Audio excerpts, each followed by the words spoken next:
कहते हैं ना कि कभी-कभी जिंदगी में एक दरवाजे का बंद होना असल में सबसे बड़े दरवाजे के खुलने का इशारा होता है। आज हम विश्वास और भरोसे की एक ऐसी ही कहानी में उतरते हैं जो हमें सिखाती है कि हमारी उम्मीदें असल में कहाँ होनी चाहिए।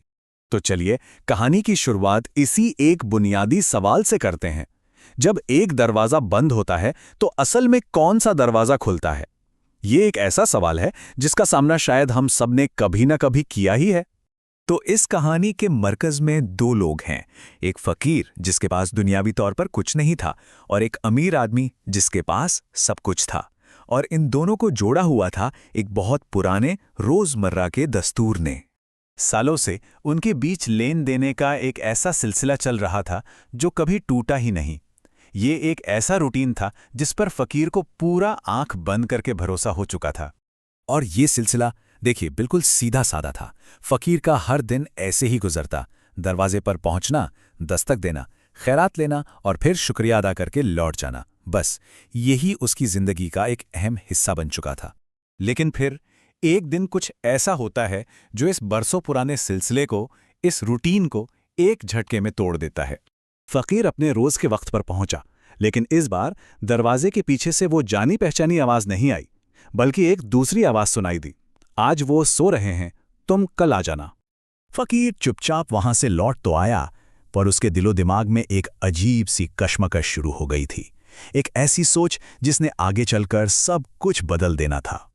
और अक्सर होता भी यही है ना? जब हमारे रोजमर्रा के काम में कोई रुकावट आती है, तभी हमें किसी बड़े सच का एहसास होता है। फकीर के लिए भी ये ठीक वैसा ही एक पल था।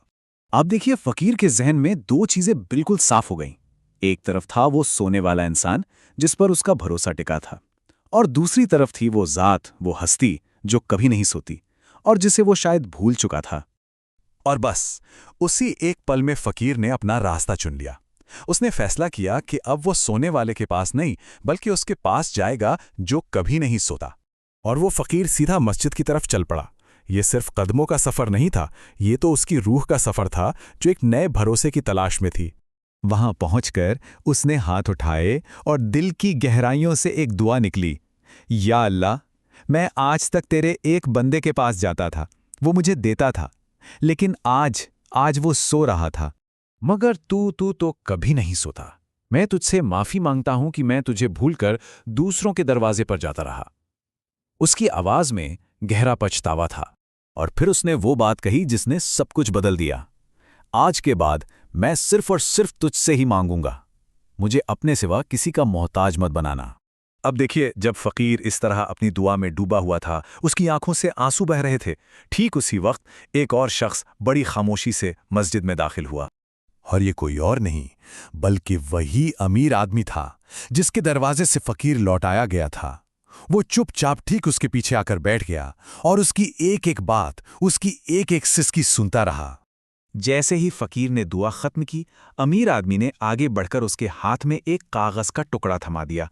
उस पर सिर्फ एक बात लिखी थी, मेरी आधी दौलत। फकीर हैरान था। अमीर आदमी ने उससे कहा, तुम उस मालिक से मांग रहे थे जिसने ये सब कुछ मुझे दिया है।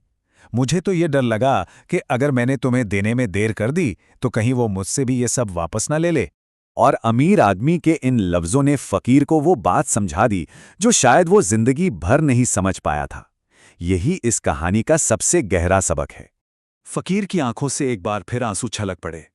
उसने ऊपर आसमान की तरफ देखा और कहा, अगर ये बात मुझे पहले पता होती तो मैं कभी किसी और के दरवाजे पर जाता ही नहीं, क्योंकि असल देने वाला तो सिर्फ तू ही है अल्लाह।